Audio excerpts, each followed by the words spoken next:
Баршаңызға сәлем, қарапайым ұннан өте дәмді макаронс жасайтын боламыз. Видеоны соңына дейін көріп, менің арнама тіркелуді ұмытпаңыздар.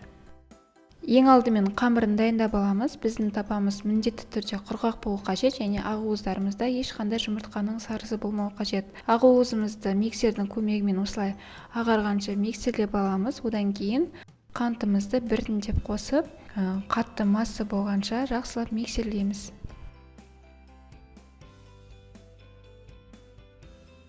Міне біздің белоктарымыз осындай болу қажет. Табамызды төңкерген кезде табамыздан түспейтіндей осындай қатты масса болу қажет. Енді ситадан өткізілген ұнымызбен сахарный пудрамызды бірден барлығын саламыз. Одан кейін қалауыңызша кез келген краситель қоссаңыздар болады. Енді осылай лопатаның көмегімен астыдан үстіге қарай жақсылап араластырып аламыз. Міндетті түрде осылай қолмен араластыру қажет, миксермен араластыруға болмайды.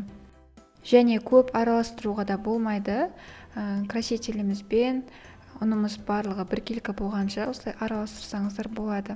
Кондитерлік қалташамыздың ішіне насадкамызды салып, одан кейін массамызды осыған құятын боламыз. Макаронстарымызды міндетті түрде тефлоновый коврикте пісіретін боламыз, немесе осындай макаронстарға арналған арнайы коврикте пісіреміз.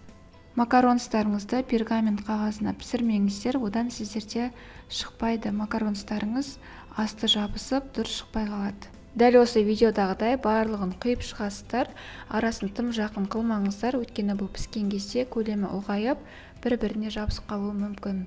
Енді осылай табамызды жақсылап ұрып, беті тегістелуі қажет. Осылай екі жағынан ұрып шығасыздар. Және бетін осылай таяқшаның көмегімен тегістеп жіберсеңіздер болады. Артық ауасы болса, осылай таяқшамен алып тастасаңыздар болады. Және макаронстарымызды противеннің астынан пісіретін боламыз, өйткені біздің макаронстарымыз тегіс жерде тұру қажет. Противеннің екінші бетін аударып, солай пештеріңізге салатын боласыздар. Макаронстарымызды міндетті түрде кептіріп аламыз, 1,5 сағатқа қойып қоямыз, одан кейін ғана 180 градуста 15-20 минуттай пісіріп аламыз. Макаронстарымыз піскеннен кейін толықтай 20 минуттай суытамыз. Суығанша осындай кремімізді дайындаймыз. Барлық құрамдарын видеоның астында описанияға жазып кететін боламын. Бізде осындай қатты крем шығуы қажет. Енді бұны кондитерлік қалташаға салып дайындап аламыз. Біздің макаронстарымыз толықтай суыды. Енді ақырындап ковриктен аламыз.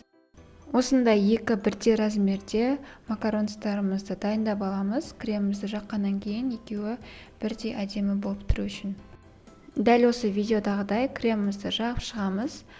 Бұл жерде кремнің орнына басқа әртүрлі начинкаларды қолдансаңыздар болады. Менде осындай креммен жасаған ұнайды, өте дәмді болып шығады.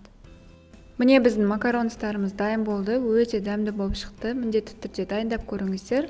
Маған тіркеліп, видеома лайк, комментарий қалдыруды ұмытпаңыздар.